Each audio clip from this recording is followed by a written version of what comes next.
Alors, on part la caméra, ça enregistre. Donc, bonjour tout le monde.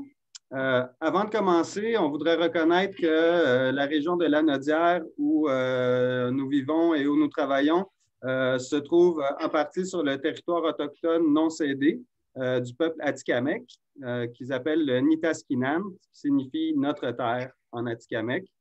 Donc, on reconnaît qu'ils subissent les conséquences des installations technologiques qui nous permettent de nous rencontrer aujourd'hui. Et nous soutenons leur lutte pour l'autodétermination et pour la défense de la terre-mère. Donc, moi, je m'appelle François Van Vliet. Je suis agent d'éducation populaire et de mobilisation au MEPAL, le mouvement d'éducation populaire autonome de Lanaudière. Puis ce webinaire est organisé par le MEPAL avec ma collègue Gabrielle, qui a beaucoup travaillé aussi sur le questionnaire et toute l'organisation. Alors, pour les gens qui ne connaissent peut-être pas le MEPAL, c'est un regroupement d'organismes communautaires qui font de la défense des droits et de l'éducation populaire dans le but de viser une transformation sociale pour vivre dans une société plus égalitaire. Puis, on travaille, entre autres, pour la lutte à la pauvreté sur différents fronts. Entre autres, on sait qu'il faut avoir un filet social fort pour contrer les inégalités avec des services publics et des organismes communautaires bien financés, ce qui n'est pas le cas pour le moment. Ça prend, entre autres, du logement abordable et salubre, ce qui n'est vraiment pas le cas en ce moment avec la crise du logement. On le voit très bien cette année, malheureusement. Aussi, les différents droits sociaux, là, comme le droit à la santé, le droit à la mobilité, que le transport soit abordable. Donc, c'est différents enjeux qu'on défend. Puis, le revenu de base, c'est peut-être quelque chose qui peut aussi nous aider pour sortir de la pauvreté. Fait que c'est pour ça qu'on a décidé d'organiser le webinaire aujourd'hui. Alors, merci tout le monde d'être présent en si grand nombre, puis de différentes régions. C'est le fun. On a comme invité aujourd'hui Ambre Fourier, qui, après un baccalauréat en sciences politiques, elle a effectué une maîtrise de gestion et innovation sociale au HEC Montréal. Elle a rédigé un mémoire de maîtrise sur le revenu de base qui a donné lieu à l'apparition de son premier essai chez Éco-Société qui s'appelle « Le revenu de base en question, de l'impôt négatif au revenu de transition ». On va voir un peu tous les différents termes, les différentes sortes de revenus de base qu'il y a et tout ça, là.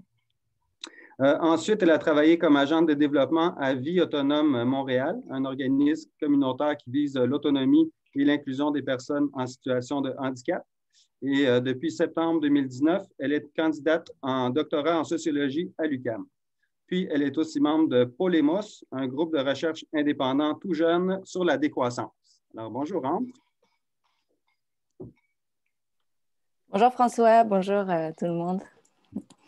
Et on a aussi Évelyne Couturier, qui a étudié en sciences politiques à l'UQAM, qui a été analyste devant la Régie de l'énergie pour le regroupement des organismes environnementaux en énergie pendant 3 ans et qui travaille maintenant sur les enjeux d'inégalité de revenus, l'évolution du système de retraite québécois et l'impact des politiques publiques sur les femmes à l'IRIS, l'Institut de recherche et d'information socio-économique. Bonjour, Évelyne.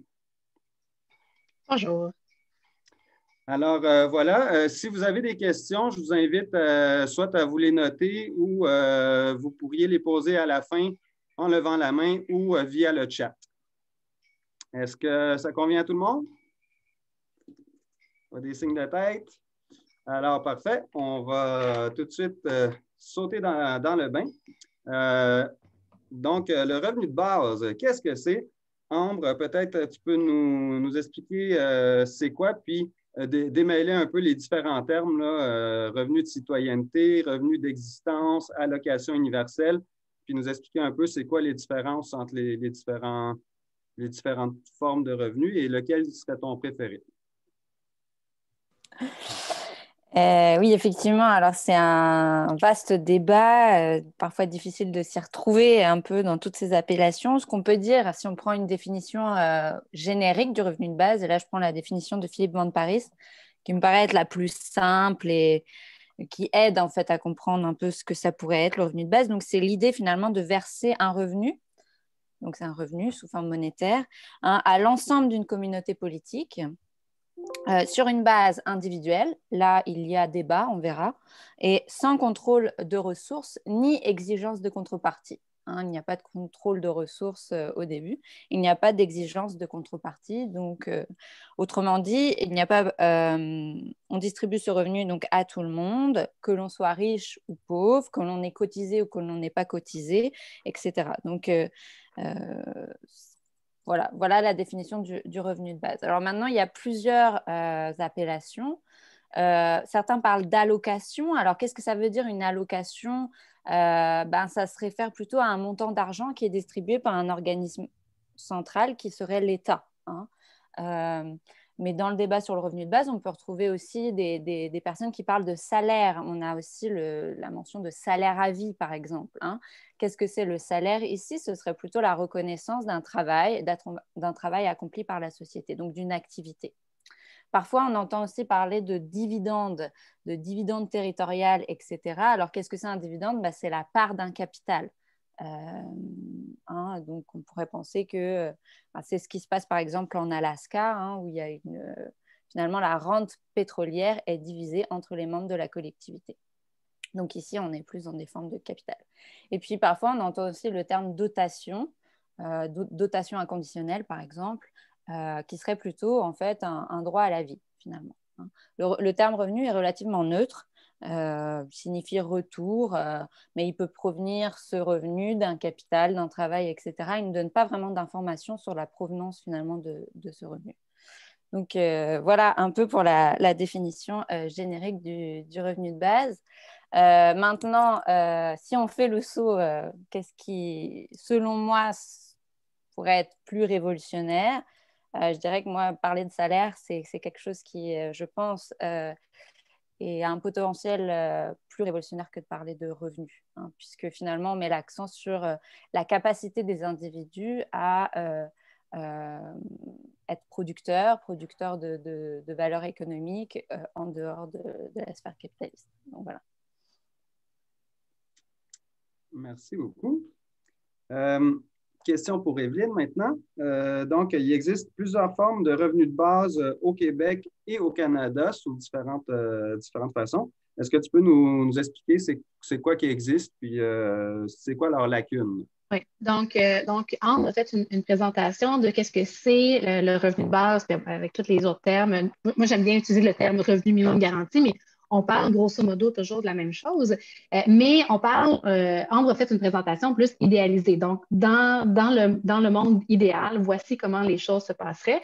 Mais quand on regarde qu'est-ce qui se passe dans la vraie vie, il y a des projets pilotes qui sont mis en place, il existe des façons d'essayer de le faire et qui adaptent un petit peu ça. Donc, universel, mais pas nécessairement à tout le monde. Peut-être qu'il y a une catégorie d'âge sans condition, mais seulement pour les personnes qui gagnent un certain montant. Fait qu'il existe des petites modulations qui existent, mais les principes de base, c'est-à-dire individuels et sans, je dirais, l'autonomie. Je pense que l'autonomie est très importante dans comment tu dépenses ton argent. On ne te dit pas, tu utilises cet argent-là pour payer tes frais de scolarité, tu utilises cet argent-là pour t'acheter la nourriture, tu fais ce que tu veux avec cet argent-là.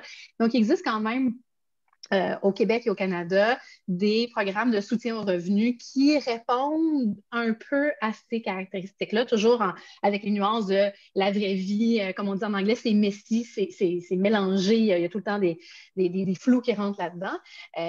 Puis moi, j'en parlerais de quatre qui sont au Canada.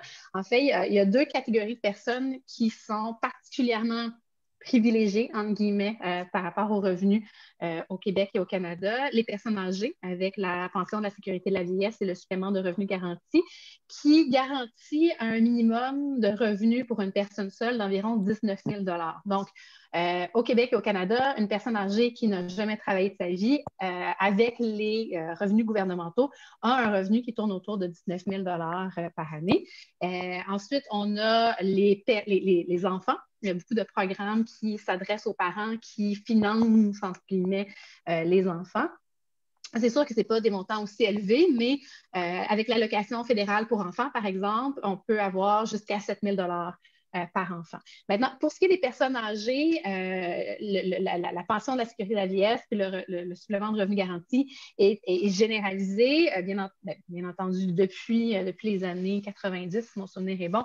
On réduit la pension de la sécurité de la vieillesse au fur et à mesure que les personnes âgées gagnent un certain montant, mais on reçoit la pension de la sécurité de la vieillesse jusqu'à des montants qui sont quand même très, très élevés, alors que l'allocation fédérale pour enfants à 7 000 $ est diminuée plus rapidement pour aider particulièrement les familles qui sont à revenus plus modestes, mais quand même une famille qui gagne un revenu annuel de 50-75 000 $ par année, qui n'est pas un revenu modeste en soi, reçoit quand même l'allocation fédérale pour enfants. Puis il y a des programmes aussi au Québec.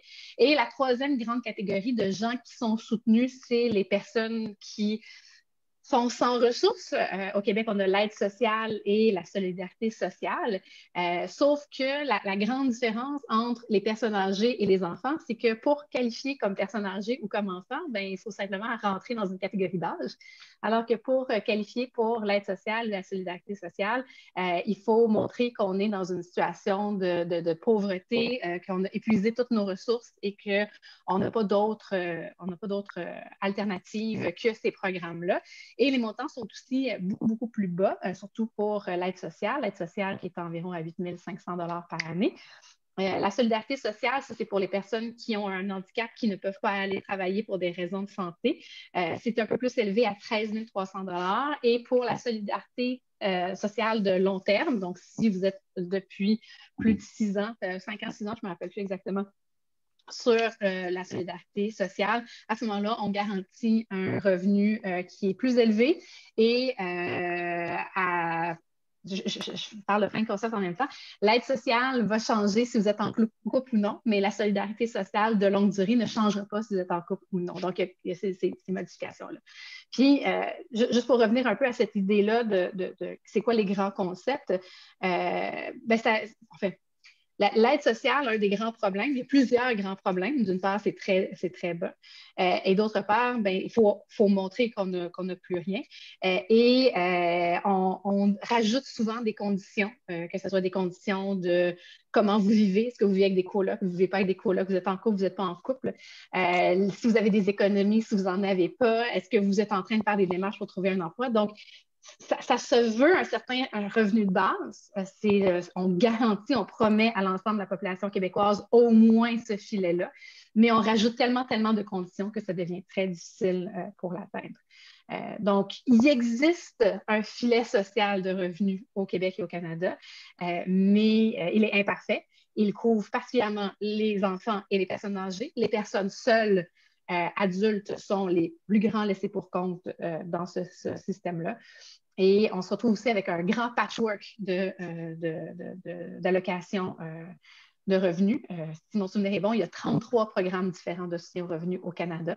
Donc, on peut comprendre que pour une personne qui se retrouve sans ressources, trouver le bon programme, être handicapé, avoir un enfant qui a des besoins particuliers, habiter ça, il y a tellement de paramètres à gérer que ça fait partie des défis à prendre en compte. Voilà. OK. Donc, il y a l'idée de revenu universel, puis dans les programmes qu'il y a, on voit qu'il y a beaucoup de lacunes, entre autres au niveau des conditions d'accès et tout ça. Ambre, au niveau de ce qui se fait dans le monde, ailleurs dans le monde, est-ce que tu peux nous donner des exemples de qu'est-ce qui est proposé dans le débat public par rapport au revenu de base? Alors, c'est une très large question. Je ne suis pas sûre que je vais pouvoir répondre à cette question. Juste pour rebondir sur ce que vient de dire Evelyne, hein. C'est sûr que les prestataires d'aide sociale sont souvent face à un espèce d'énorme labyrinthe administratif.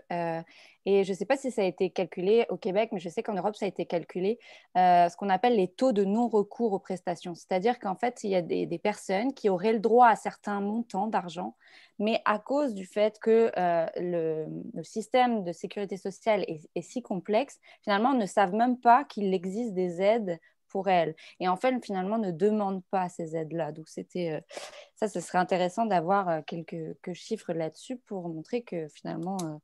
À cet égard, c'était un grave problème avec le supplément de revenu garanti pour les personnes âgées. Alors, le supplément de revenu garanti qui vient compenser jusqu'à 19 000, peu importe la source de revenu de l'argent.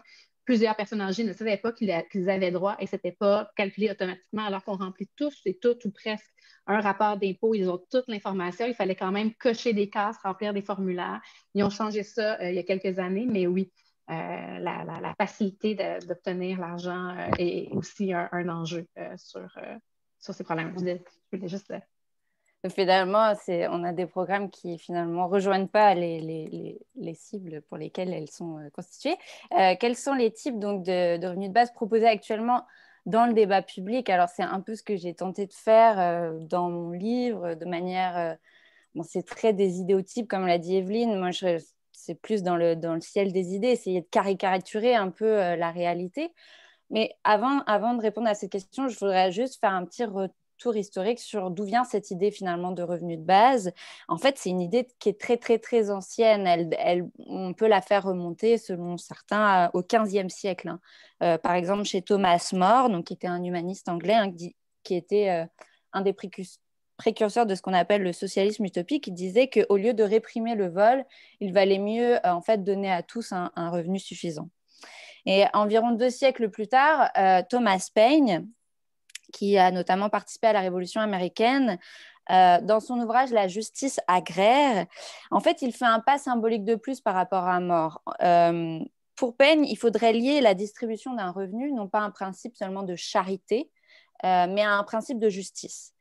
Et il propose qu'à l'âge de 20 ans, en fait, tous les hommes et toutes les femmes reçoivent un montant d'argent en compensation de la perte d'un droit naturel qui est l'accès à la terre. C'est-à-dire qu'il faudrait que ce soit les propriétaires terriens, finalement, qui auraient un capital, qui financent en fait un revenu à ceux qui n'auraient pas de possession, finalement, qui n'auraient pas de propriété. Donc, ça, c'était au XVIIe siècle.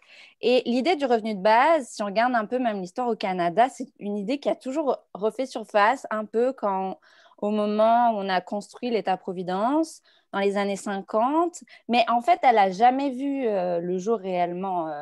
Il y a eu des expérimentations, mais ce n'est pas des réels revenus de base, si on peut dire. Donc, c'est ça. C'est une idée très ancienne, mais elle n'a jamais été... réellement, si on veut, mise en application. Maintenant, comment distinguer toutes ces catégories de revenus de base? Selon moi, il y en aurait 4 grandes.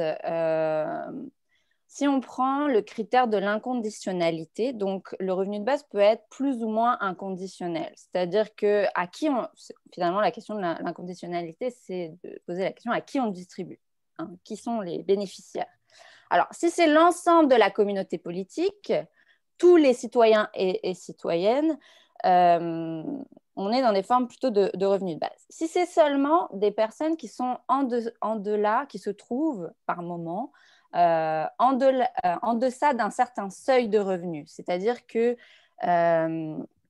sont plutôt précarisés par rapport aux autres. Ici, on va plutôt parler de ce qu'on appelle les impôts négatifs.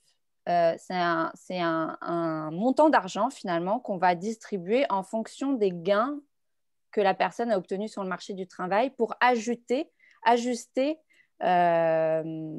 finalement lui permettre de vivre dignement en fonction d'un seuil qu'on s'est fixé collectivement, qui peut être le seuil de pauvreté, mais ça peut être, on peut le calculer. L'IRIS fait des calculs souvent, donc on pourrait prendre les calculs de l'IRIS là-dessus.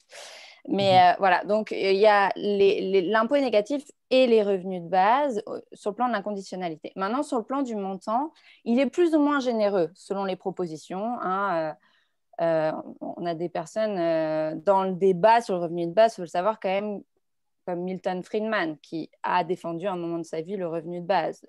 Aujourd'hui, Jeff Bezos, qui est patron d'Amazon, défend aussi ce type de politique publique. Alors, il faut aussi s'en méfier de cette politique-là. Souvent, ce que ces personnes proposent, ce sont des montants très, très, très faibles. Très, très faibles. Et souvent, l'objectif, c'est de supprimer la plupart de l'État-providence, en fait, et de le remplacer par le versement d'un simple chèque qui serait, lui, très, très faible. L'objectif, c'est aussi de pousser les gens à retourner sur le marché du travail, donc en les précarisant davantage, et donc de libéraliser de plus en plus ce marché du travail. Et bien souvent, il est accompagné d'une flat tax. Ce qu'on appelle une flat tax, c'est une taxe avec un taux d'imposition unique, puisque dans cette perspective, on considère que l'État intervient trop dans l'économie et qu'il faut laisser plus de place au marché. Et de l'autre côté, du côté du montant plus élevé, on a des propositions qui paraissent plus radicales, dont l'objectif est vraiment une sortie finalement du marché, de cette institution qu'on pourrait appeler le marché du travail. On veut sortir les gens de cet impératif où ils sont obligés d'aller vendre leur force de travail sur un marché. Donc, finalement, on souhaite l'autonomisation des personnes. Donc, voilà un peu pour le tableau. C'est sûr que c'est plus facile de le présenter avec un graphique, mais c'est ça, on a ce type de proposition. OK. Donc, on voit que l'idée de revenu de base peut être défendue par la gauche, mais aussi par la droite. C'est, comme on dit, des fois, le diable est dans les détails. Il faut voir comment, pourquoi, à qui, tout ça. Peut-être, est-ce que vous pouvez nous dire, toutes les deux, c'est quoi qui vous a amené à défendre ou à vous intéresser à l'idée du revenu de base? Ben moi, je défendre le revenu de base, je suis encore un peu je suis encore un peu floue sur ma position exacte sur le revenu de base. Mais la raison pour laquelle j'aime en parler puis que c'est une idée qui m'intéresse, en fait, c'est une idée, c'est une raison négative dans le sens c'est de voir comment les gens se battent contre le revenu de base que je trouve fascinant.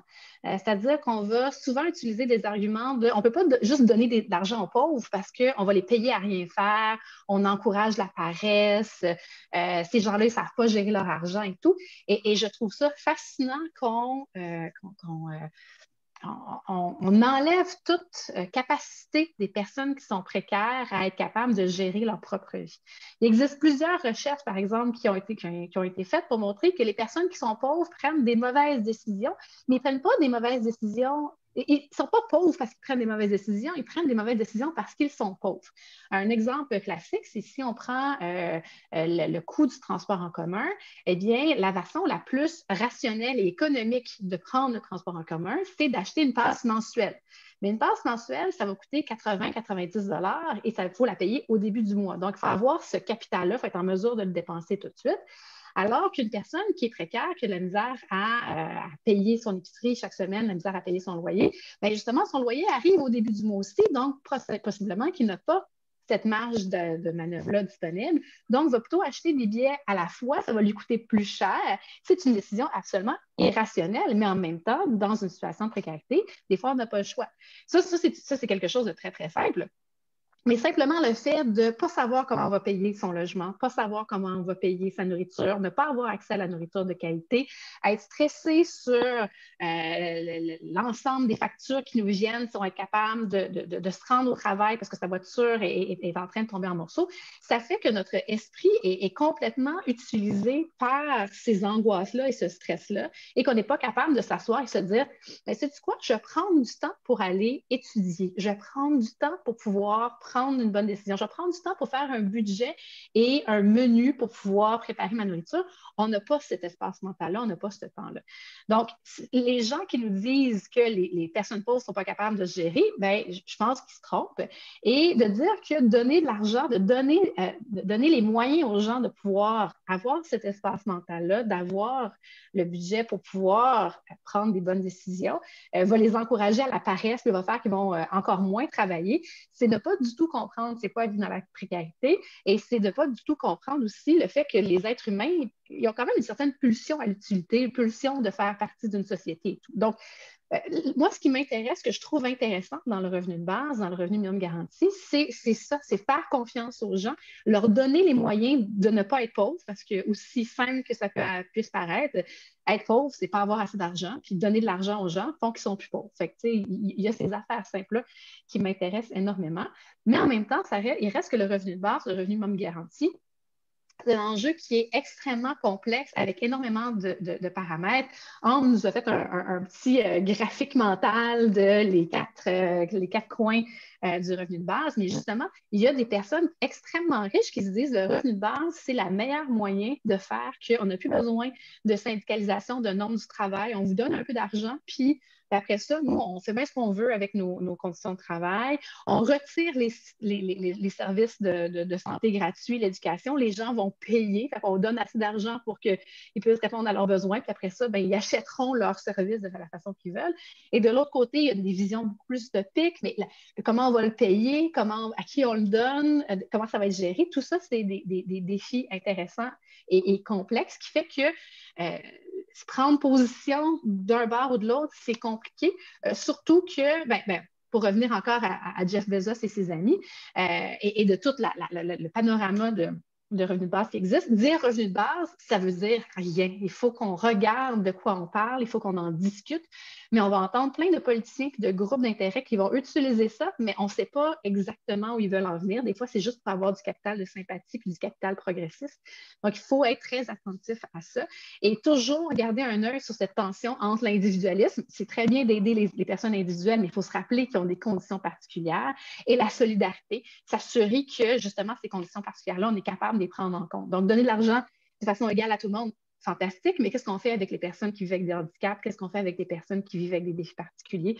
Qu'est-ce qu'on fait avec les personnes âgées? Qu'est-ce qu'on fait? Il faut quand même continuer à avoir cette préoccupation-là. Donc, c'est un intérêt, c'est pas une défense, c'est un intérêt profond pour la justice sociale qui m'amène à parler de revenus de base et de revenus minimum garanti. OK. Merci. Et moi, en fait, je vais dire un peu la même chose qu'Evelyne. Je dirais que c'est plus un intérêt que défendre en soi l'idée. Si on peut reprendre la phrase de Olli Kangas, qui était directeur de la sécurité sociale en Finlande, qui a mené l'expérimentation du revenu de base, disait « Parler du revenu de base, c'est parler d'un félin sans qu'on sache si on parle d'un chat ou d'un tigre ». Donc, je trouve que ça illustre bien, finalement, en fait, le panorama et la diversité des propositions qu'il y a à l'intérieur de ce débat. Et donc, d'où l'importance finalement d'avoir un débat démocratique sur cette question réellement, que cette idée ne soit pas instrumentée par certains partis, etc. Donc, il faut clarifier finalement ce qu'on entend par revenu de base et donc forcer peut-être les personnes qui proposent ce type de politique publique à définir clairement ce qu'ils entendent par là, parce que souvent, il y a toujours un petit astérix, comme on l'a dit, inconditionnalité, mais si finalement il y a des conditions, puis le montant, bon, finalement, il n'est pas si élevé que ça, et puis bref, et puis finalement, c'est pas si individuel que ça, et puis voilà.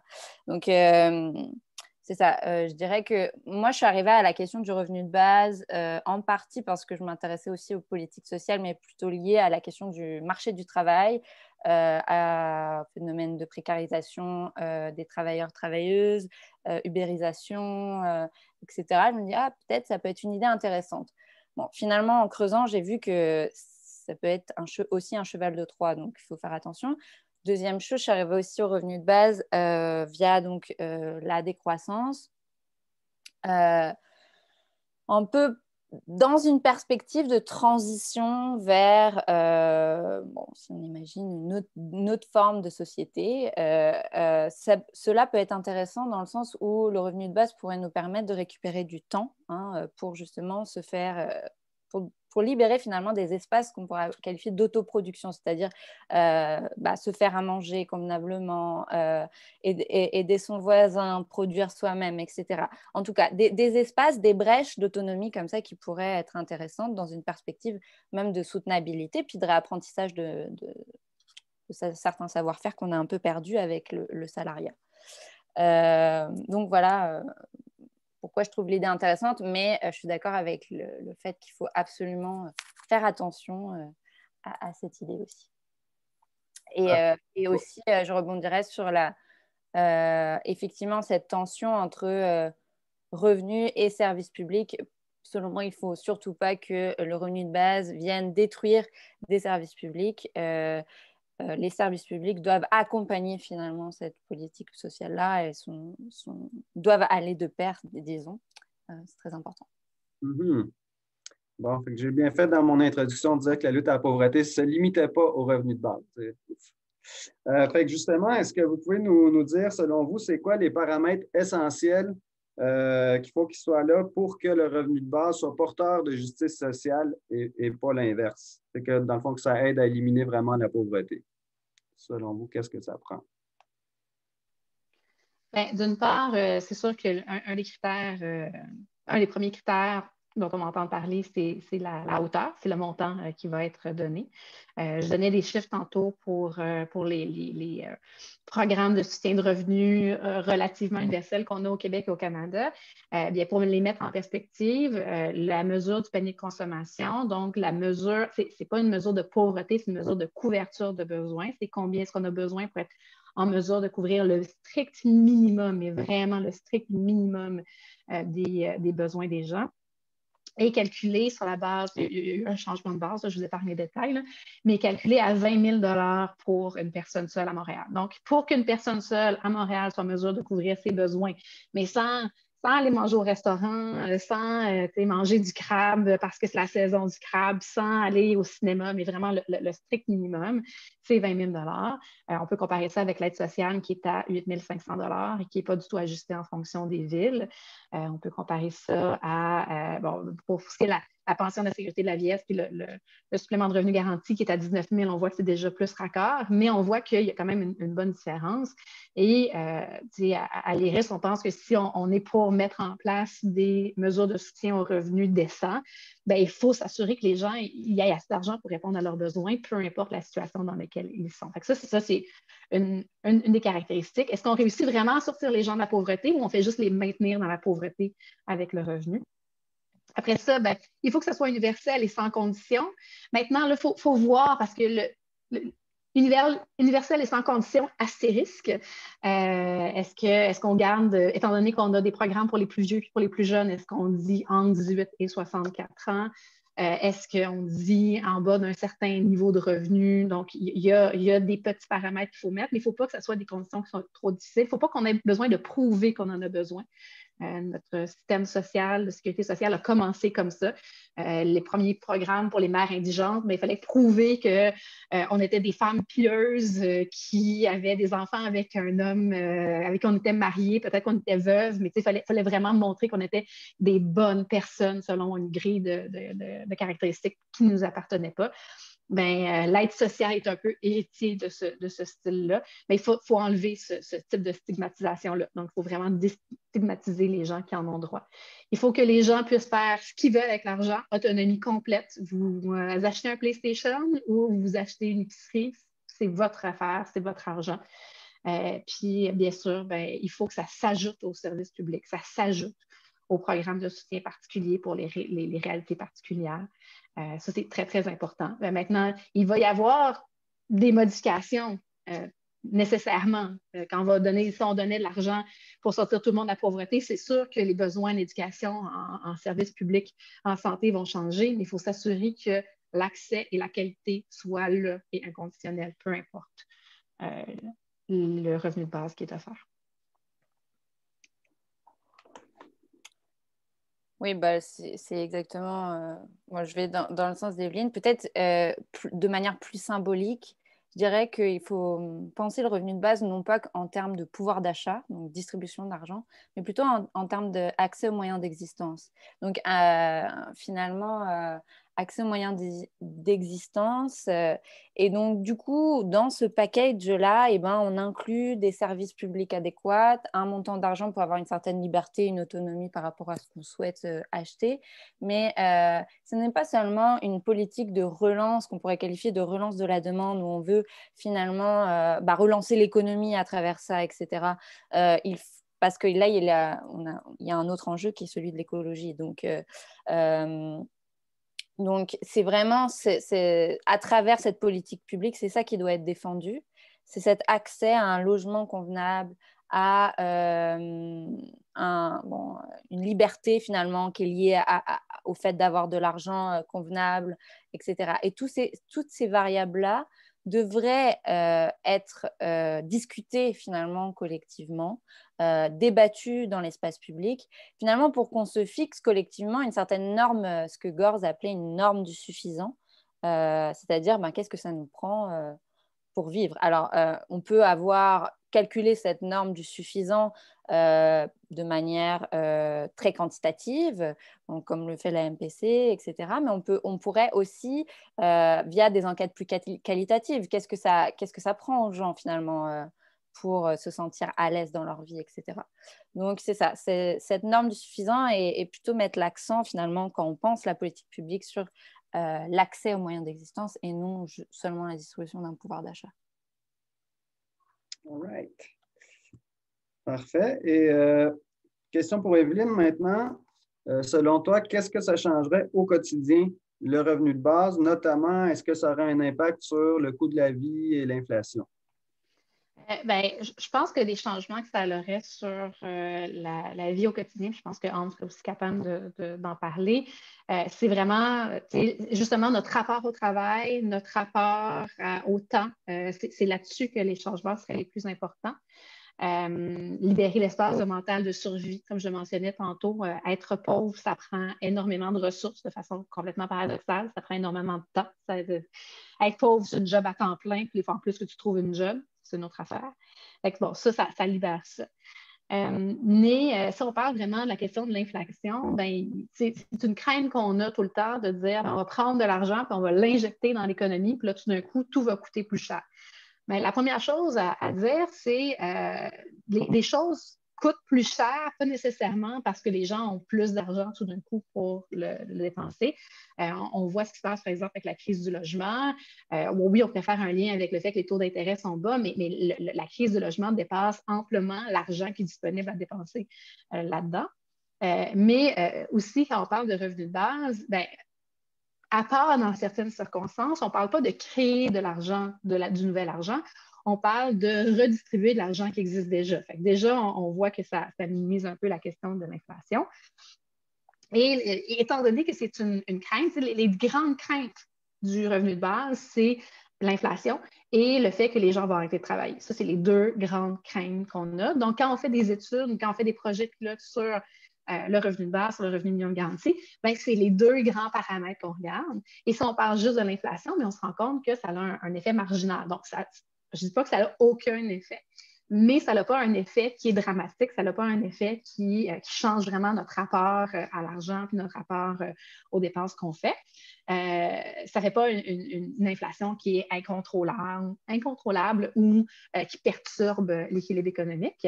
Une des raisons que ça en tout cas, pas une des raisons, mais une des affaires qu'il ne faut pas oublier quand on parle de cette redistribution-là, c'est qu'il existe des gens qui ont des revenus quand même très, très importants, puis rendus à un certain niveau de revenus, ces gens-là ne dépensent pas de l'argent dans leur communauté, ils dépensent, ou bien ils mettent de l'argent de côté, ou bien ils font des dépenses importantes, mais à l'extérieur de leur localité, alors que quand on donne l'argent aux personnes qui sont plus au bas de l'échelle ou la classe moyenne, peut-être des plus précaires à la classe moyenne, je dirais, l'effet que ça a, c'est que ces gens-là prennent l'argent pour faire des dépenses qui sont je vais dire constructives, là, mais constructives dans l'économie. C'est-à-dire, je vais aller à l'épicerie acheter de la nourriture, je vais aller au commerce local acheter des vêtements, je vais dépenser dans ma communauté. Et l'effet que ça va avoir, c'est de créer de l'emploi parce que là, il va y avoir plus de demandes pour ces services-là, pour ces biens-là. Donc, il y a une espèce de roulement d'économie aussi qui fait que ça aide à avoir un équilibre et qui fait que l'inflation est contrôlée parce que ce n'est pas juste de l'argent qu'on injecte de nulle part, c'est créer des emplois, créer de la demande, créer autre chose. Donc, il y a un effet d'équilibre qui a lieu. Donc, les expériences qui ont été faites, les calculs qui ont été faits, l'effet sur l'inflation, elle est minimale. Puis, c'est un sujet qui est parallèle, mais c'est la même chose avec le salaire minimum. Chaque fois qu'on parle d'augmenter le salaire minimum de façon importante, on dit, oh non, l'inflation. Mais les études nous montrent que l'augmenter le salaire minimum demain matin à 15 $, 18 $ de l'heure, ça n'aurait pas un effet perturbant dans l'économie, sauf pour améliorer les conditions de vie des personnes qui gagnent. OK. Parfait. Puis encore pour Evelyne, justement, par quel moyen est-ce qu'on pourrait financer un tel programme? Où est-ce qu'on pourrait trouver cet argent-là? Tu parles de redistribuer l'argent qui est déjà là. Ben, c'est toute une question, ça dépend toujours de quel est le programme qu'on met en place, combien d'argent on va aller chercher. Il y a beaucoup d'études qui ont été faites qui sont plus théoriques sur, bon, mais si on faisait un programme où on donnait 10 000 $ à l'ensemble des Canadiens, par exemple, combien ça coûterait, qui on aiderait à sortir de la pauvreté? Est-ce qu'on vise plutôt à aider les gens à sortir de la pauvreté qui sont déjà dans des situations de précarité? Donc, tout dépend, bien sûr, du niveau qu'on veut donner puis de notre marge de manœuvre. Il existe plusieurs manières de le financer. D'une part, c'est sûr qu'il y a des économies d'échelle. Par exemple, le fait que plutôt que d'avoir un programme comme l'aide sociale où il faut s'assurer que les gens sont en train de faire ce qu'il faut qu'ils fassent, qu'ils répondent aux bonnes causes, d'avoir des fonctionnaires qui viennent vérifier tout ça, on enlève tout ça, on prend tout cet argent-là, on le remet dans le revenu minimum garanti. Donc, il y a ces économies-là qui peuvent avoir lieu. Ensuite, puis la simplification administrative et tout. Ensuite, il ne faut pas non plus négliger le fait qu'être pauvre, ça coûte cher. Ça coûte cher individuellement, mais ça coûte cher collectivement aussi. Si on prend les personnes qui sont plus précaires, qui vivent dans des quartiers qui sont plus pauvres, ils ont une espérance de vie plus faible, ils ont des problèmes de santé plus importants. L'éducation aussi, les programmes d'éducation coûtent plus cher pour aider les personnes qui sont dans la précarité et tout. Donc, les services publics en général coûtent plus cher. Puis, il y a cet exemple célèbre qui a eu lieu au Canada dans les années 70 à Dauphin, au Manitoba. C'est une histoire abracadabrante. On a mis en place un programme de revenu minimum garanti pendant à peu près 4 ans, si mon souvenir est bon. Puis après ça, quand est arrivé le temps d'analyser les données, il y a eu un changement de gouvernement. Fait qu'ils ont pris les dossiers, ils les ont mis dans les archives, puis ils n'ont jamais ouvert les boîtes jusqu'en 2008. Et en 2008, quand c'est une économiste manitobaine, Evelyne Forget, quand elle a ouvert les documents et qu'elle a commencé à faire des analyses pour essayer de voir comment ça a été, une des choses qu'elle a trouvées, c'est que les fréquentations à l'hôpital étaient diminuées de 8,5 %. Ça peut paraître banal, mais 8,5 %, c'est quand même important quand on connaît le budget important de la santé puis les coûts de la santé. Donc, le fait d'avoir une diminution importante de personnes qui étaient malades, diminution des accidents de travail, diminution des cas de violence conjugale. Donc, tout ça, c'est pas juste des améliorations de la vie, parce que tout le monde est content d'être en santé, mais ça coûte aussi moins cher collectivement. Ça coûte moins cher aussi quand il y a moins de violences faites aux femmes. Ça coûte moins cher quand... tout ça, il y a des économies qu'on peut aller chercher là aussi. On a les économies d'échelle et administratives, les économies dans les frais de la santé, les coûts de la santé. Puis après ça, il existe de l'argent dans la société qu'on est capable d'aller chercher. Il y a des inégalités très, très importantes au sein de la société québécoise. Des gens qui gagnent beaucoup, d'autres qui gagnent beaucoup moins. Des entreprises qui font énormément d'argent et qui l'envoient à l'étranger d'argent auquel on n'a pas accès. Donc, aller chercher de l'argent dans les paradis fiscaux, changer les barèmes d'impôts, les paliers d'imposition pour les plus riches, essayer d'équilibrer un peu ça, faire contribuer les entreprises privées. Je pense que ça, c'est très important quand on parle de revenus minimum garanti ou même des inégalités. On pense souvent à l'État, mais dans les années 70, le marché du travail avait un effet d'équilibre. Et là, après ça, à partir des années 80, avec le néolibéralisme, on s'est retrouvé à envoyer beaucoup, beaucoup d'argent au sommet et très peu d'argent pour les personnes qui étaient au bas de l'échelle. Et les entreprises privées se sont juste lavé les mains de leur travail, de travailler aux inégalités. Il faut ramener leur contribution dans la société, ça c'est clair. Impôts sur le patrimoine. Donc, il existe plusieurs façons d'aller chercher plus d'argent dans la société, mais il faut s'entendre aussi qu'est-ce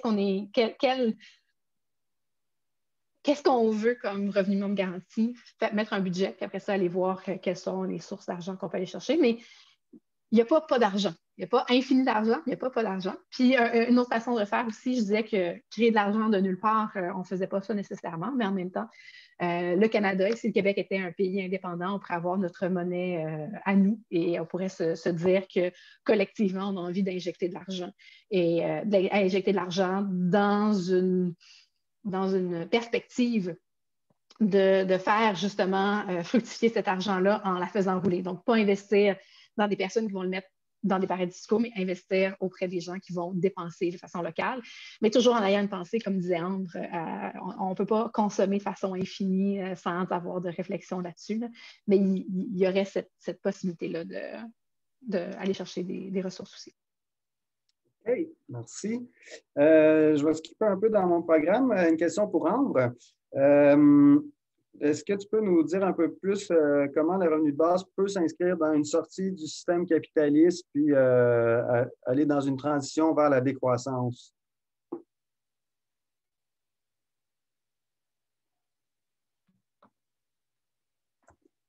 Ah, ton micro, Ambre. Ouais.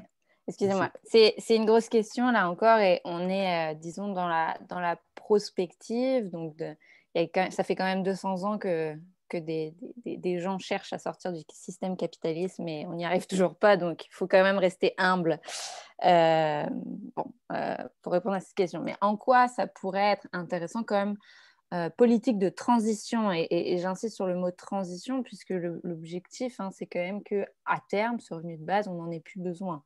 On pourrait imaginer ça, hein, que les communautés soient assez autonomes finalement pour qu'on ne soit plus dépendant de ce revenu de base-là. En quoi ça pourrait permettre de sortir du système capitaliste? C'est que le système capitaliste, il repose sur, donc je l'ai dit, une institution fondamentale qui est le marché du travail et en fait le salariat, si on veut. Alors aujourd'hui, le salariat paraît être quelque chose de... les salariés paraissent maintenant des privilégiés parce que quand on voit ce qui se passe avec tout ce qu'on appelle le cheap labor et l'économie de plateforme, la précarisation du travail où de plus en plus de travailleurs n'ont pas accès au système de sécurité sociale, on se dit, ah bah finalement, le salarié est quelqu'un de privilégié. Mais le salariat, c'est avant tout un rapport d'exploitation. Et ça, il faut pas l'oublier. D'ailleurs, les personnes qui travaillent dans l'économie de plateforme, par exemple, en fait, sont des salariés. Mais finalement, c'est pas du travail autonome. Elles sont autonomes en rien. Hein. Leurs conditions, leurs heures de travail sont imposées par la machine, etc. Donc, ce sont des salariés qui n'ont pas accès à de la sécurité sociale. Donc, c'est ça, en fait, c'est un peu tenter de détruire finalement ce marché du travail, le fait qu'on soit tous et toutes obligés de vendre notre force de travail sur un marché et finalement, en fait, permettre aux personnes qui produisent, parce qu'on est tous des producteurs, en fait, de choisir là où ils veulent s'investir dans la société. Donc, c'est un peu le pari que finalement, les gens vont choisir, c'est un pari, on n'est pas sûr de ça, mais vont choisir de s'investir. Et là, ça prendra sûrement des services publics, des accompagnements, une communauté de pratiques, etc. Mais de s'investir dans des activités qui seraient, disons, qui répondent plus à leurs besoins, qui seraient plus proches de ce dont elles ont besoin pour vivre, qui seraient plus connectées, qui font plus de sens pour elles, disons, hein, que celles qui consistent à juste accumuler du capital pour quelqu'un d'autre. Finalement, un salarié, c'est ce qu'il fait. Il produit pour que quelqu'un d'autre puisse accumuler du capital. Donc, ça, c'est le pari. Est-ce que ça va fonctionner? C'est ça, on le verra, mais disons que je pense que d'une manière plutôt idéologique, si on reste seulement sur les principes même l'idée même de revenu de base, elle est intéressante. Pourquoi? Parce qu'elle remet en question finalement un certain principe méritocratique qui dit que finalement, si tu ne réussis pas dans cette société, tu es un loser, donc tu es exclu de la société. Le revenu de base va te dire, bah non, finalement, on reconnaît collectivement que il y a une diversité d'activités qui actuellement dans le capitalisme sont invisibilisées, mais qui sont pourtant essentielles à la société. Et finalement, même l'idée même de revenu de base vient visibiliser d'une certaine manière ces activités-là. Alors, moi, c'est en ce sens que je pense qu'il pourrait permettre, en tout cas, c'est une brèche pour cette sortie du capitalisme. On peut reprendre les travaux de Silvia Federici là-dessus, hein, qui, elle, parle du salaire au travail ménager comme étant un peu par là, la revendication phare pour laquelle, en fait, finalement, on va pouvoir finalement détruire ce système capitaliste. Parce que finalement, si le capital avait à payer toutes ces activités de reproduction de la force de travail, toutes les activités ménagères, du soin aux enfants, du care, de l'amour, etc., il ne pourrait pas et donc on passerait à un autre système. Donc, je dirais que même si l'idée n'est pas appliquée demain, le fait même d'en parler, le fait même qu'elle permette de visibiliser toutes ces tâches-là, c'est quelque chose de déjà d'emblée assez révolutionnaire. Donc, voilà. Super. Puis le fait qu'on ait 27 participants de plusieurs régions, ça montre que l'intérêt est clairement là pour en discuter, en tout cas. Evelyne, tu as mentionné tantôt l'argument comme quoi le revenu de base encouragerait les gens à ne pas travailler. Est-ce que tu peux nous parler un peu de qu'est-ce que les études répondent à ça? Bien, il y a plusieurs expériences, projets pilotes qui ont été faits à travers le monde. Puis, je pourrais aussi avoir une longue réponse sur les projets pilotes. J'espère pouvoir en parler plus tard parce que j'en ai des choses à dire. Mais sur l'effet au travail, je pense qu'on peut regarder ça de deux façons différentes. C'est-à-dire que les projets pilotes, je les séparais en deux grandes catégories. La catégorie pour les pays défavorisés et la catégorie pour les pays plus favorisés qui visent des communautés particulières. Parce que, bien entendu, si on parle d'un projet pilote qui se passe en Namibie, dans un petit village, puis qu'on fait une comparaison avec ce qui se passe, par exemple, en Finlande, les structures sont tellement différentes que je pense que c'est important quand même d'en parler de façon un peu séparée. Fait que, si on regarde ce qui s'est passé, parce qu'il y a plusieurs projets pilotes ou de projets qui durent aussi dans les pays, notamment en Afrique, et c'était une question, est-ce que ces gens-là vont en profiter pour pas travailler, acheter de l'alcool, du tabac, faire la fête et ne rien faire. Et dans ces pays-là où on remettait des sommes qui sont relativement minimes sur nos standards, mais qui sont très élevés sur les leurs, par exemple de 100 $ par mois, ça avait un effet qui était quand même assez important. Puis les gens utilisaient cet argent-là pour faire des dépenses qui étaient productives. Donc, pas pour s'acheter de l'alcool et du tabac, mais pour s'acheter des poules, pour refaire leur toiture, des choses qui sont essentielles à leur vie, mais aussi prendre cet argent-là pour pouvoir investir dans le but de sortir de la pauvreté. Par exemple, une personne qui n'a pas accès à un revenu qui est stable va rester dans son petit village, ne sera pas en mesure de se trouver un emploi. Une personne à qui on garantit un certain revenu de base régulier et récurrent peut prendre une partie de ce revenu de base-là pour s'acheter un billet pour aller en ville, payer un imprimeur pour faire des photocopies, et mettre des annonces d'emploi et finalement se trouver des emplois de cette manière-là ou acheter des plus grandes quantités de légumes, par exemple, les ramener à leur village et le vendre. Donc, ce qu'on a vu, c'est au contraire d'encourager la paresse, l'alcoolisme et tout, c'était d'encourager les gens à prendre contrôle de leur vie. Il y a une augmentation de la fréquentation scolaire, diminution de la violence conjugale. Je pense que ça, c'est important de le rappeler. Quand on est moins précaire, puis c'est absolument pas le seul marqueur de la violence conjugale, mais quand on est moins précaire, c'est plus facile, d'une part, d'avoir l'espace mental pour gérer le conflit, mais aussi d'avoir l'autonomie de sortir d'une situation qui est difficile. Et aussi, c'est ça, ces dépenses qui sont productives. Donc, dans les pays en voie de développement, il y a ces études-là qui sont faites.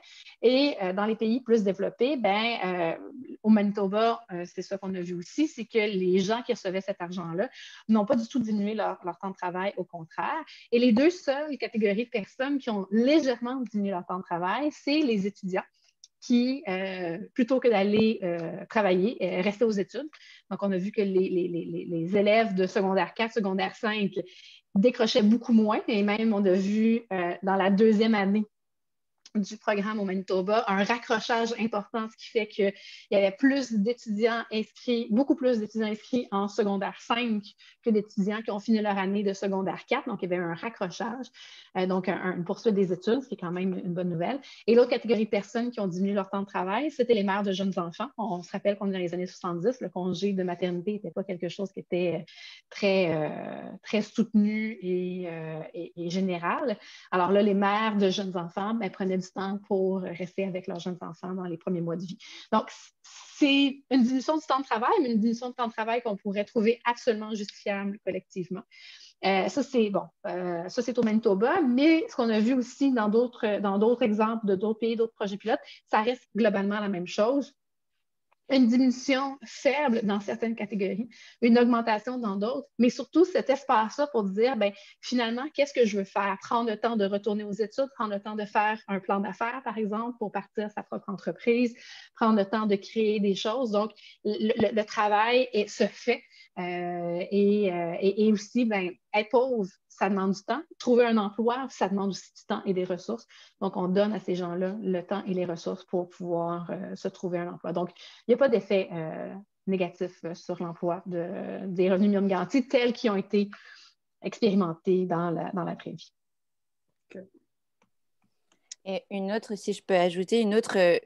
moi, j'avais vu passer un sondage, une autre idée intéressante. Enfin, il y a eu un sondage qui a été fait à côté des expérimentations, mais on demandait aux gens, mais pensez-vous que les personnes vont arrêter de travailler si elles reçoivent un revenu de base? Si on pose la question comme ça, les personnes vont dire, la réponse est oui, elles vont arrêter de travailler. Tout le monde va arrêter de travailler, là, ça va être la catastrophe, etc. Par contre, si on change la question et qu'on demande aux gens, arrêteriez-vous de travailler si vous receviez un revenu de base? En fait, en général, les gens, si on parle d'eux, répondent non, je n'arrêterai pas de travailler. Je continuerai à travailler ou je me trouverai d'autres formes d'activités intéressantes. Donc, c'est assez intéressant de noter ça parce que finalement, ça dépend comment on pose la question. Et on a l'impression que tout le monde va arrêter de travailler, sauf nous, finalement. Donc, c'est bien la preuve que le travail ou l'activité, c'est un peu l'essence de l'être humain. Enfin, on est quand même, voilà, on est des êtres actifs par nature. Donc, ce qui est intéressant aussi, c'est de réfléchir à pourquoi on pose cette question. À chaque fois qu'on parle de revenu de base, c'est toujours la question qui vient. Mais les gens vont arrêter de travailler. Il faudrait réfléchir à pourquoi on se pose cette question. Pourquoi cette question, elle nous inquiète autant? Et c'est peut-être parce que aussi les activités actuellement qui sont, et de la manière dont on organise notre société, nos activités sont très, très aliénantes. Et si je prends l'exemple, par exemple, de l'agriculture industrielle, c'est très, très, très éreintant. On est obligé de faire venir des immigrants parce que personne ne veut occuper ces emplois-là. C'est très éreintant de planter des patates sur des kilomètres et des kilomètres et des kilomètres sur un énorme territoire, le même légume parce qu'on est dans la monoculture. C'est beaucoup plus éreintant de faire ça que finalement d'avoir une petite ferme et d'avoir une diversité d'activités sur cette petite ferme et en même temps, c'est plus écologique. Donc, pour le même type d'activité, finalement, notre travail, la manière dont on produit aujourd'hui est vraiment très, très aliénante. Et c'est là-dessus qu'il faudrait qu'on se questionne collectivement. Pourquoi les gens, finalement, n'ont pas envie d'aller travailler? Pourquoi c'est si éreintant d'aller travailler? Il y a ça, mais aussi, je trouve que ça dit beaucoup, ce sondage-là, sur comment on perçoit les autres. Parce que c'est éreintant de travailler. Même si mon travail est devant un ordinateur à la journée longue, c'est éreintant de travailler. Mais justement, vous me donneriez de l'argent pour ne rien faire et je continuerai à travailler, même si c'est éreintant. Mais quand je pose un regard sur les autres, j'ai l'impression que tout le monde autour de moi, c'est des gens qui, à la première occasion, vont laisser tomber leur travail. J'ai l'impression que les personnes qui sont dans un travail plus aliénant que moi le font seulement pour l'argent, alors que c'est complètement basé sur des préjugés. C'est le système capitaliste qui nous amène à penser ça, que le travail, c'est notre valeur. Et si son travail a peu de valeur, par exemple, je pense à des éboueurs, on ne conçoit pas la valeur, et Dieu sait que ces gens-là, ils ont beaucoup de valeur. On ne conçoit pas la valeur de travail qu'on trouve aliénant. Et on se dit, ben, si on leur donne de l'argent, ben, ils vont sortir de ce travail-là aliénant-là, alors que c'est pas comme ça que l'être humain fonctionne. Et voilà. Puis, honnêtement, si on donnait beaucoup d'argent pour diminuer le temps de travail, je suis sûre que plein de personnes diminueraient leur temps de travail. Je pense, par exemple, aux personnes qui travaillent dans le réseau de la santé, aux personnes qui travaillent dans le communautaire. C'est un travail qui est énormément exigeant et demandant. Et si on avait plus de ressources pour pouvoir mieux partager le travail, puis qu'on serait capable de prendre du temps pour soi, on le prendrait. Mais c'est pas la même chose qu'arrêter de travailler et devenir des pachas parce qu'on se fait donner un revenu de base. Super. Peut-être une dernière question de ma part avant d'aller vers le public. Evelyne, tu as mentionné qu'il y avait différents essais à travers le monde, puis que tu aurais peut-être des choses intéressantes à nous dire sur les conclusions de ces essais-là. Je Voilà, je vais commencer avec justement, je vous ai parlé un peu du Manitoba, de ce qui s'est passé à Dauphin. Donc, dans les années 70, le Manitoba avait un gouvernement du NPD et le parti au pouvoir fédéral était libéral et décide de mettre en place un projet pilote qui fonctionne très bien, un projet pilote bien financé avec des économistes et sociologues, plein de personnes qui sont là pour pouvoir étudier les données. Changement de gouvernement, on tire la plug, on prend les dossiers, on les regarde même pas, on les met dans des boîtes et s'en vont dans un container pendant 30 ans. Et c'est seulement 30 ans plus tard qu'on découvre les données de ça. Si on regarde ce qui se passe en Ontario, à peu près la même chose. On a un gouvernement libéral, je pense, qui est au pouvoir, met en place un projet pilote, ça se passe assez bien, on découvre des choses intéressantes. Changement de gouvernement, Doug Ford est élu, tout d'un coup, on dit, est-ce qu'on a vraiment l'argent pour mettre là-dedans? Et c'est comme ça en Finlande, même chose. On décide de mettre un projet pilote, on fait des paramètres, on essaie d'avoir des cohortes qu'on peut vérifier, regarder. Tout se passe assez bien. Changement de gouvernement, on tire la plug et on passe à autre chose. Donc, d'une part, ce qu'on voit, c'est qu'il y a une grande diversité de projets pilotes. Alors, c'est un autre projet pilote que je trouve fascinant. Aux États-Unis, un peu en même temps que ce qui se passait au Manitoba, on met en place, c'est encore un président démocrate qui est en place, on met en place des projets pilotes de revenu minimum garanti. Richard Nixon est élu et de façon assez intéressante, Richard Nixon ne tire pas la plug immédiatement, mais c'est difficile de passer à travers le Congrès et le Sénat pour faire adopter des projets pour pouvoir arriver. Et là, on découvre que dans un des projets pilotes, il n'y a pas vraiment de définition de temps de travail, ça se passe bien sur tous ces éléments-là. Mais une statistique vient à l'œil du public, c'est qu'il y a une augmentation de 50% des divorces. Et c'est pour cette raison-là qu'on tire la plug. Donc, ce n'est pas pour des raisons économiques, c'est pour des raisons sociales. Aux États-Unis, où la religion est quand même assez importante et la famille, elle est sacrée, le fait qu'il y ait 50% de plus de divorces, et ça fait qu'on n'est pas capable d'aller plus loin. Alors, de l'extérieur, on entend ça, puis on se dit plus d'autonomie pour les femmes, relations toxiques, on peut s'en sortir, fantastique. Je suis d'accord avec toutes les personnes qui pensent ça, je suis d'accord. Sauf que quelques années plus tard, on a revu les données et on s'est rendu compte que c'était une erreur. C'est une erreur de retranscription et que les changements dans les divorces étaient marginaux. Fait que finalement, on a tiré la plug pour une raison qui est absurde et en plus qui était non fondée. Donc, ce que je veux dire, bon, c'est ça. Il y a plein de projets pilotes. On voit que c'est quelque chose de récurrent qui revient. On a eu des projets pilotes dans les années 70, dans les années 80, dans les années 2000, dans les années 2020, on en a vu beaucoup. Ce qui s'est passé, par exemple, en 2020, on a eu une pandémie mondiale qui a affecté tout le monde. Donc, tout est un petit peu débalancé. Mais même avant ça, ce qu'on voit, c'est que les gouvernements ne sont pas pérennes et qu'un vrai projet pilote doit prendre plusieurs années. Il doit prendre plus qu'un mandat. Et il faut trouver une façon de plus constructive de faire ça que de transformer ça en projet politique. C'est un projet social, c'est un projet collectif. Même si les projets pilotes nous donnent des petites informations où on voit, finalement, l'inflation n'a pas vraiment augmenté, il n'y a pas vraiment eu d'effet sur le travail négatif, l'effet sur la santé a l'air d'être intéressant, on n'est jamais capable de vraiment tirer des enseignements de ces projets pilotes-là parce que les projets pilotes, particulièrement dans les pays développés, ne durent pas assez longtemps et n'ont pas, s'ils durent assez longtemps, n'ont pas les ressources ensuite pour faire l'analyse constructive des données. Il y aurait des façons de changer ça. Par exemple, essayer de créer un institut ou créer une infrastructure parallèle au gouvernement et de s'assurer que le financement est maintenu. C'est vraiment pas évident considérant la polarisation politique dans laquelle on est présentement. Mais j'avais envie de déplorer collectivement l'échec des projets pilotes, non pas parce qu'ils ne fonctionnent pas, mais parce que la volonté politique ne se maintient pas. Mm-hmm. Et je voulais ajouter aussi pour les projets pilotes, si on en pense pour le futur, ce qui serait intéressant, c'est comme ça a été le cas à Dauphin, de le faire ça sur un petit territoire et qu'il y ait ce qu'on appelle un échantillon de saturation, c'est-à-dire qu'on distribue vraiment de l'argent à toute la communauté politique pour regarder, parce que souvent dans les expérimentations, l'échantillon, c'est on distribue, les gens sont aux quatre coins du pays, ils n'ont pas forcément de lien entre eux.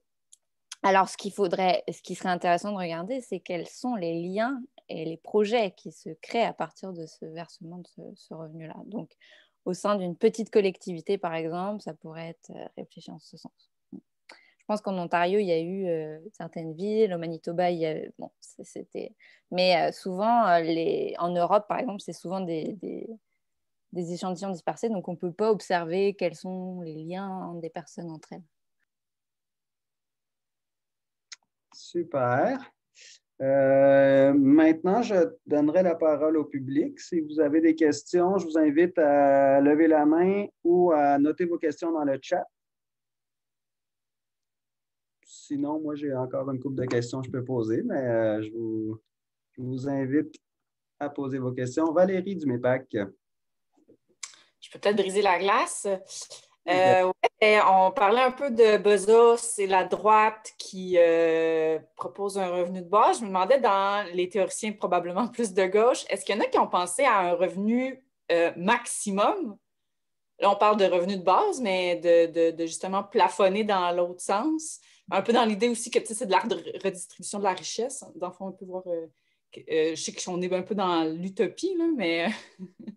Bien, pas nécessairement complètement. Donc, revenu maximum, ça c'est une chose, puis je pense que je ne me sens pas assez compétente pour en parler, mais on parle beaucoup de ratio au sein d'une entreprise ou au sein d'une collectivité. De se dire, OK, on y va avec, on peut y aller avec quelque chose de très élevé ou de très faible, mais de 1 pour 10. Alors, on pourrait dire le revenu moyen d'une collectivité est de 50 000 $. Donc, le revenu maximal qui va être accepté dans cette collectivité-là, ça va être de 500 000 $. Après la Deuxième Guerre mondiale, les taux d'imposition maximale étaient autour de 98 %. Donc, c'est une forme de revenu maximal qui était perçue et c'était relativement accepté, c'était l'effort de guerre. Et comme je disais tantôt, le marché du travail avait faisait une certaine forme de redistribution. Donc, il n'y avait pas cette idée-là de vraiment y aller vers le maximum tout le temps, surtout en période de guerre, qu'il faut mettre collectivement l'épaule à la roue. Mais après ça, tranquillement, on a diminué ce maximum-là jusqu'à arriver à aujourd'hui où, quand on parle d'un taux d'imposition de 50 % ou plus, on a l'impression qu'on est en train d'égorger les riches. Donc, ça c'est plus pour les collectivités, mais dans certaines entreprises, puis je sais qu'aux États-Unis, il y a un millionnaire qui a regardé un peu la question de quel est le revenu idéal pour être heureux. Et bon, après un certain niveau, je pense que on est rendu à 107 000 $. Donc, jusqu'à temps que, chaque dollar que vous gagnez jusqu'à 107 000 $ va augmenter votre bonheur. L'argent ne fait pas le bonheur, mais ça aide énormément à répondre à ses besoins. Mais au-delà de 107 000 $ par année, là, ça, on a 300 000 $, ça, on a 7 millions de dollars, ça, on a 15 milliards de dollars. Voulez-vous bien me dire qu'est-ce que ça change concrètement dans votre vie? Absolument rien. Ça fait qu'on a une certaine pression à l'accumulation, ça fait qu'on a une pression au prestige, ça fait que ça change notre rapport au monde. Donc, en bas de 107 000 $, il y a de la croissance, puis en haut, il n'y en a pas. Fait que là, lui, s'est dit, je vais essayer de réfléchir à ça et de mettre un ratio maximal dans mon entreprise. Et au contraire de voir ses profits diminuer, il y a eu une augmentation de la productivité, il y a eu une augmentation de la loyauté des employés et ça a été efficace. Donc, ça, c'est un exemple. Là, je vous dis ça, je ne donne pas de nom, je ne donne pas l'entreprise, je ne m'en rappelle pas. Mais il existe des entreprises comme ça qui vont mettre en place des ratios et c'est aussi une idée qu'on entend régulièrement de la part de politiciens de dire on pourrait avoir des ratios à l'intérieur d'une entreprise ou à l'intérieur d'une collectivité. Puis si vous voulez avoir une idée de ratio épouvantable, le ratio entre les employés moyens de Couche-Tard et le PDG de Couche-Tard, c'est 1 pour 387. Fait on a de la marge de manœuvre pour réduire ça. Mm-hmm. Et si je peux ajouter aussi un ouvrage intéressant de Wilkinson et Pickett qui s'appelle « L'égalité, c'est mieux ». Et puis, la caricature, c'est de dire qu'il vaut mieux être un pauvre Suédois, finalement. On est mieux en étant un pauvre Suédois qu'un riche Anglais. On vit mieux, notre espérance de vie, sur le plan de l'espérance de vie, ils ont plusieurs critères pour évaluer ça, mais on vivrait mieux dans une société plus égalitaire sur le plan de la santé, sur le plan de plein d'autres critères. Donc, je pense que c'est intéressant de mettre ça de l'avant aussi. Merci beaucoup, Valérie. En plus, c'était une de mes questions, le salaire maximum. C'est parfait. Avez-vous d'autres questions?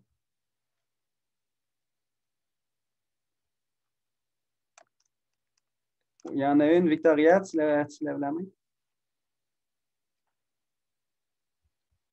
Veux-tu y aller? Ouais. Ouais. Allô, merci pour votre superbe prestation. Je ne sais pas trop comment la formuler. C'est plus une question au niveau de la représentativité, en fait, des personnes pauvres, principales bénéficiaires, finalement, de ce genre de revenus au niveau du débat en soi sur le revenu de base, qui est super vieux, comme Ambre l'a mentionné. Et puis, j'ai comme l'impression que souvent, c'est sûr qu'être pauvre, c'est une job à temps plein. Ça a été super bien expliqué par Marielle.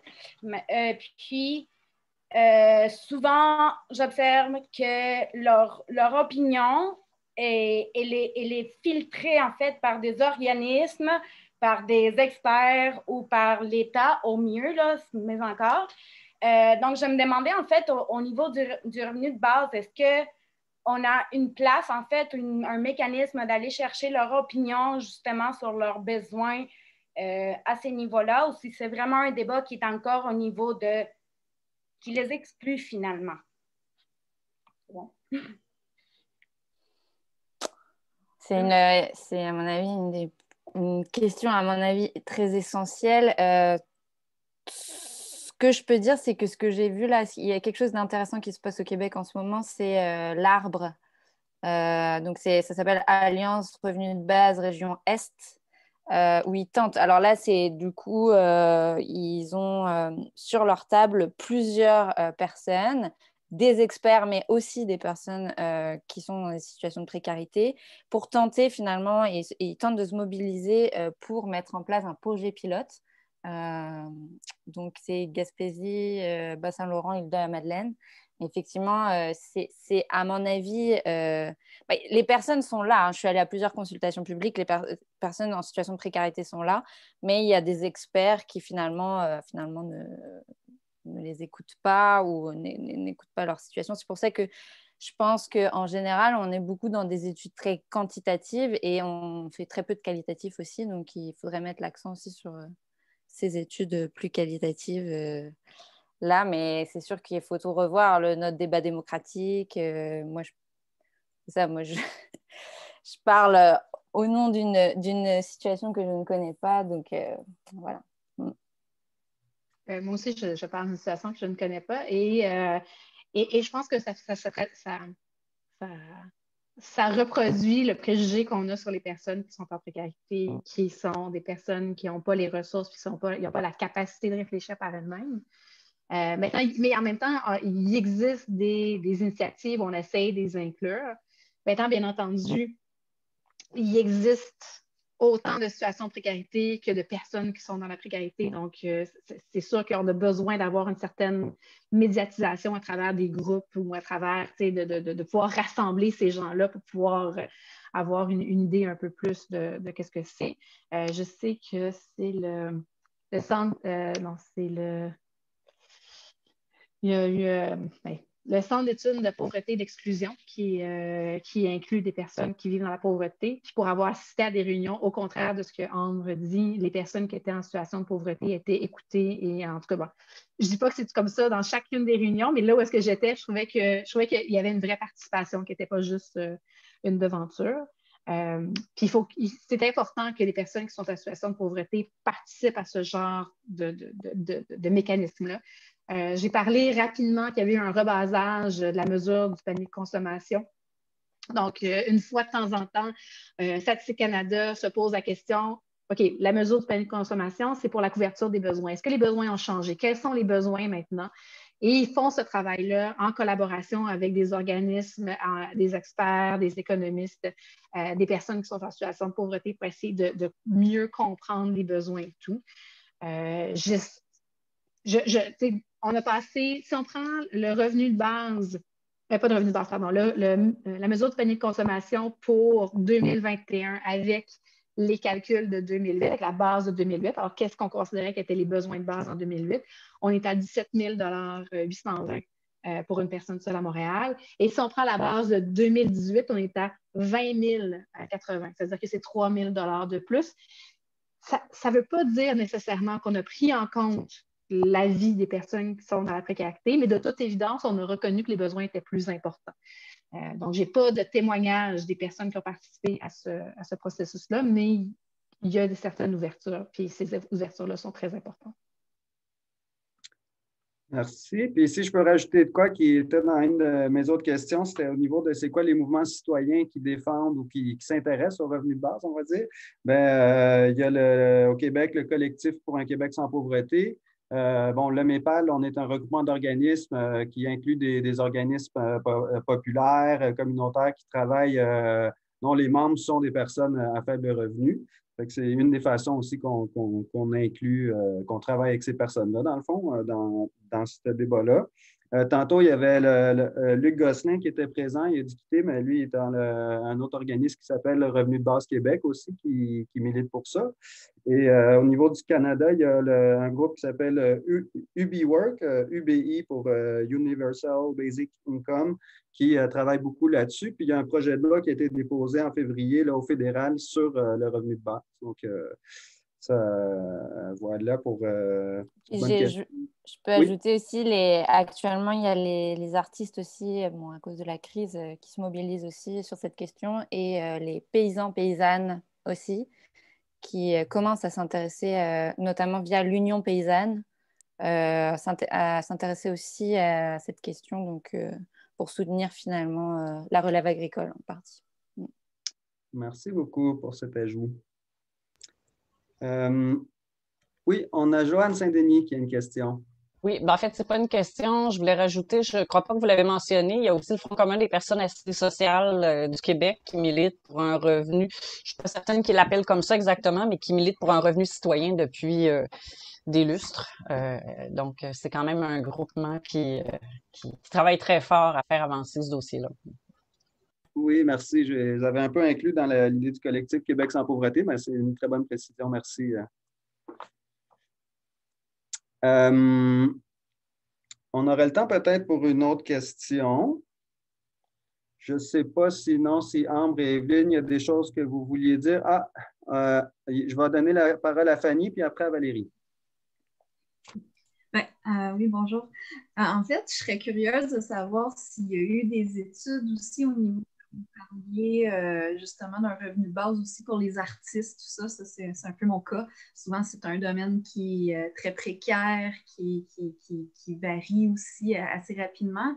Puis je me demandais s'il y avait eu des études à ce niveau-là, pour ce que tu parlais là, quand ils ont offert finalement là, ce revenu-là, là, les tests.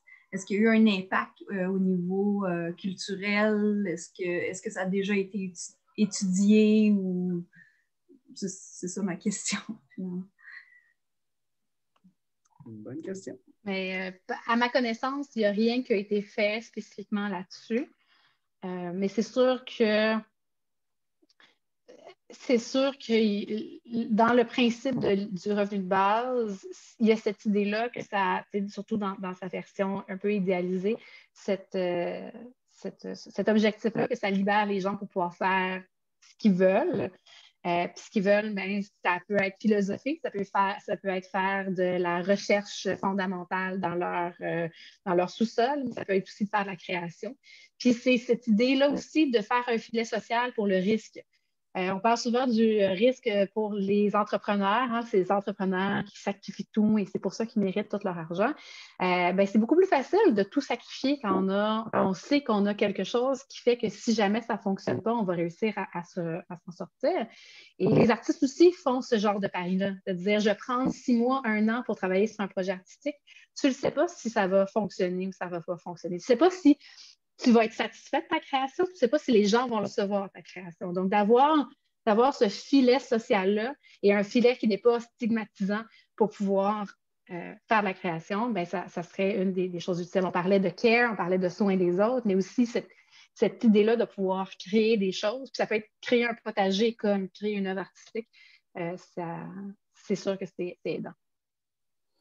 Et si je peux ajouter aussi, c'est par rapport à la question des artistes, il y a des choses, même si ce n'est pas exactement des formes de revenus de base, encore là, il y a plusieurs conditions mais des politiques sociales qui ressembleraient un peu au revenu de base, ce serait en France et en Belgique, les artistes ont le statut d'intermittent du spectacle, qu'ils obtiennent en fonction du domaine dans lequel ils se trouvent. S'ils sont au cinéma, ils vont devoir faire un nombre d'heures.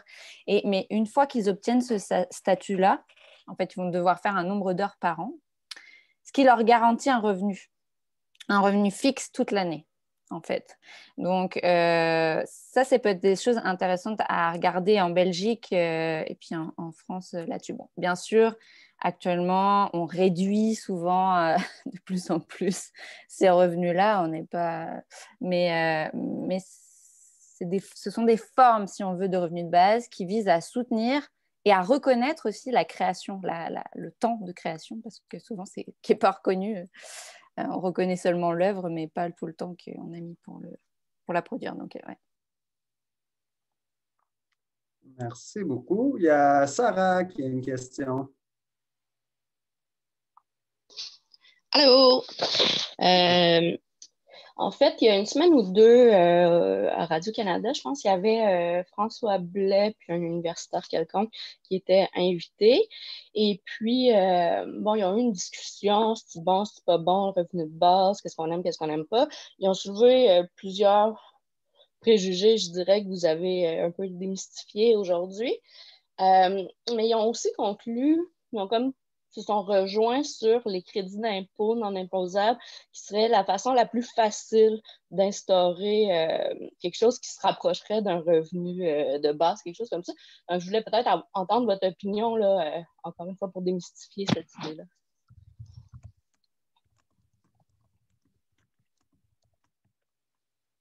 Je laisserai Ambre réagir parce qu'elle avait une réaction physique importante à la question.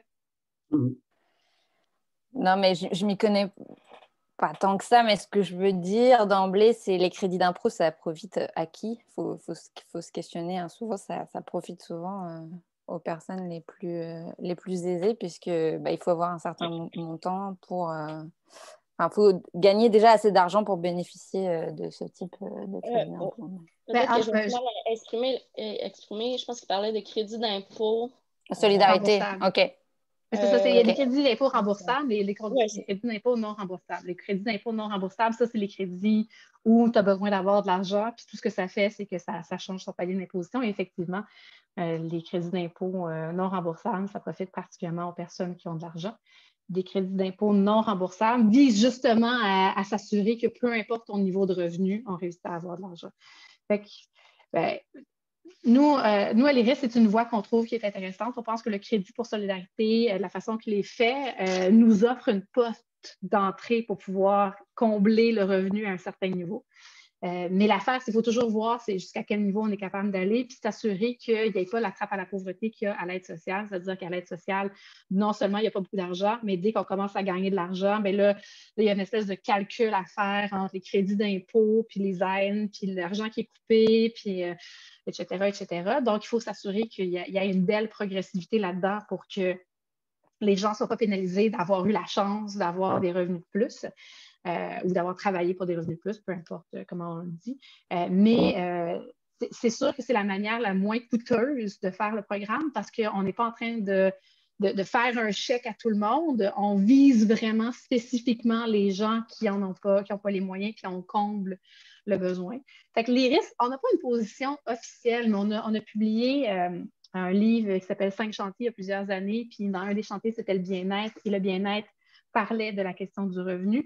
Puis nous autres, ce qu'on disait, c'était il faut s'assurer que tout le monde ait le minimum pour couvrir ses besoins.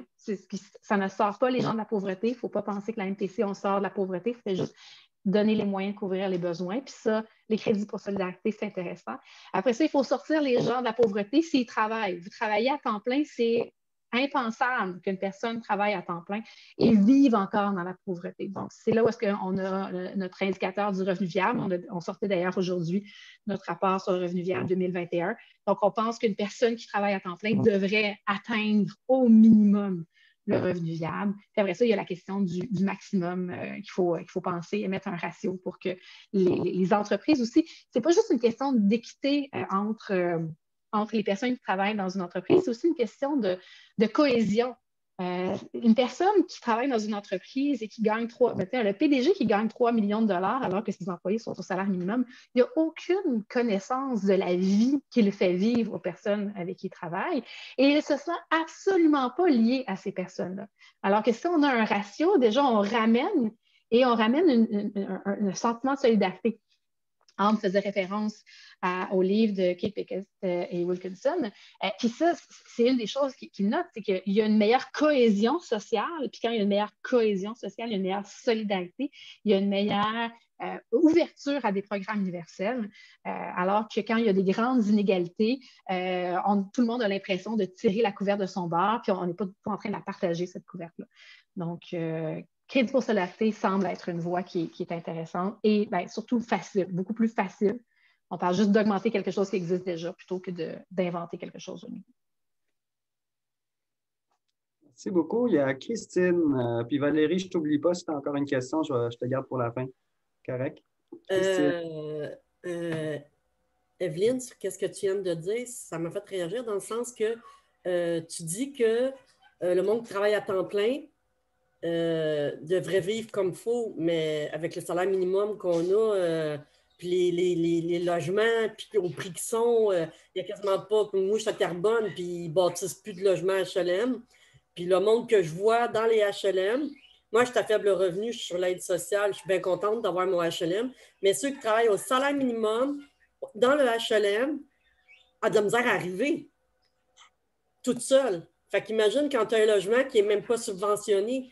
Fait qu'encore là, quand tu dis que tu travailles à temps plein, puis tu as un salaire, tu es supposé de vivre comme il faut, mais il faut que le salaire minimum va avec ce montant-là. Là. Qu'est-ce que je comprends? Qu'est-ce que tu voulais dire, d'après moi? Oui. Puis moi, je parle d'une société idéale, mais je ne parle pas d'une société idéale réaliste. C'est pas irréaliste, je pense que c'est une société idéale réalisable. Ma société idéale, on donnerait un revenu de base à l'ensemble de la population et ensuite on pourrait choisir qu'est-ce qu'on veut faire. Si, comme je disais tantôt, on est des philosophes ou des scientifiques, des artistes, des maraîchers, ça serait le magnifique monde où je pourrais prendre soin des gens que j'aime et être valorisée là-dedans, pas seulement pour mon travail productif, mais dans le système capitaliste dans lequel on est, l'idéal à atteindre, c'est qu'une personne sur l'aide sociale a assez d'argent pour couvrir ses besoins de base, c'est-à-dire tout le monde a les revenus pour couvrir ses besoins de base, et travailler, ça veut dire sortir de la pauvreté. Et ce n'est pas le cas, et je trouve ça inconcevable. Et je trouve ça inconcevable que dire ça soit radical. Je ne comprends pas pourquoi faire cette proposition-là à l'Assemblée nationale, aux chambres des communes, on se fasse donner une tape dans le dos en disant hey, c'est beau ton monde des licornes, ben voyons donc travailler à temps plein, sortir de la pauvreté, voyons donc. Voilà, pardon. Merci. Il y a aussi par rapport à la question du logement, peut-être à la regarder du côté de Vienne, par exemple, où ils ont maintenu à Vienne, ils ont la majorité des logements qui sont coopératives ou logements sociaux dans toute la ville. Donc, il n'y a pas de stigmatisation entre ceux qui vivent dans un logement social ou coopératif. Hein. Ce sont des beaux logements sociaux. Et ça permet aux personnes, justement, d'avoir un niveau de vie correct, décent. Merci. Donc, Valérie, t'avais-tu une question encore ou tu étais correct? Ben, s'il reste du temps, sinon c'est correct. Une dernière question avec toi. OK. Ben, tu as fait mention, François, rapidement du projet de loi qu'il y a au fédéral. Je ne savais pas si nos invités avaient des commentaires sur ce fameux projet de loi. Si oui, j'aimerais. Ben, je n'ai pas grand-chose à dire. Je regardais rapidement le projet de loi. C'est un projet de loi d'initiative privée fait par une députée libérale de l'Ontario. Projet de loi privé, ça veut dire que c'est la députée elle-même qui l'a déposé. Elle n'est pas soutenue par le parti, elle n'est pas soutenue par le gouvernement. Elle le fait de son initiative privée. Il est présentement en première lecture, si j'ai bien compris. Mais ça serait très étonnant que ça se rende beaucoup plus loin. C'est un projet qui ne propose pas de mettre en place un revenu minimum garanti ne propose pas de mettre en place un revenu de base, qui propose d'étudier la question, de faire des consultations avec les provinces pour voir, pour ne pas empiéter trop sur les compétences provinciales, comprendre les réalités, et de mettre en place des projets pilotes avec des indicateurs variés pour être capable de voir quel serait le meilleur modèle à mettre en place. Donc, c'est ça. Je n'ai pas beaucoup d'espoir que ça se rende très loin. Mais en même temps, ça montre que ça se fait. Puis comme je disais tantôt, le prochain projet pilote qu'on fait, ça serait le fun qu'on le finisse pour une fois.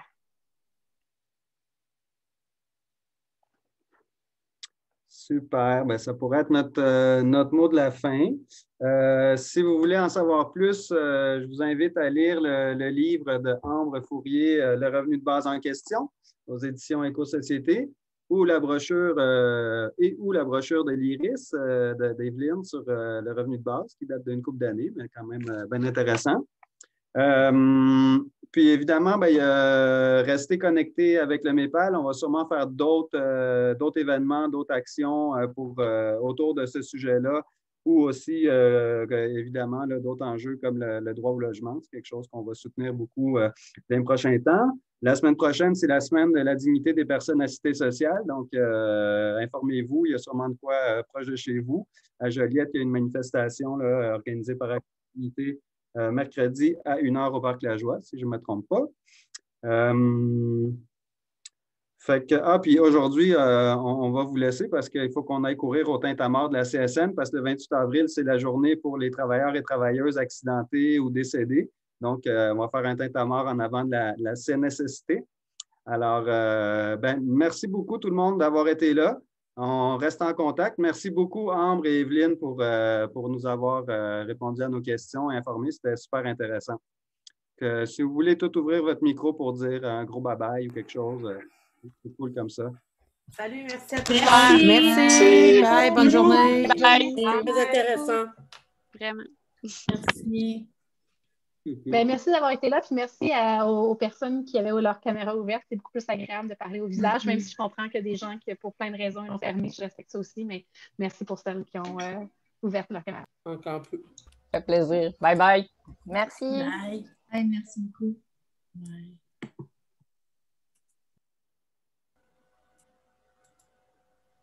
Bonne fin de journée. On reste en contact. Puis désolée, Ambre, pour la balle courbe que je t'ai lancée en te laissant répondre en premier au crédit d'impôt.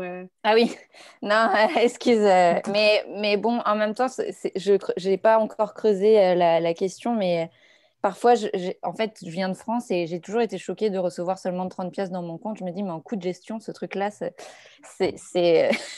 j'ai pas creusé la question plus, mais disons qu'il faudrait qu'il soit vraiment conséquent pour que ça vaille. Ah oui, vraiment. Il y a une augmentation conséquente à faire, c'est clair, mais ouais. c'est comme une ouverture là, que tu pourrais comme. C'est vrai. Tout à fait. Plein d'argent. Oui, tout à fait. Merci beaucoup pour la présentation. Puis, merci à vous. Oui, yes, merci beaucoup, David. Merci. Bye bye.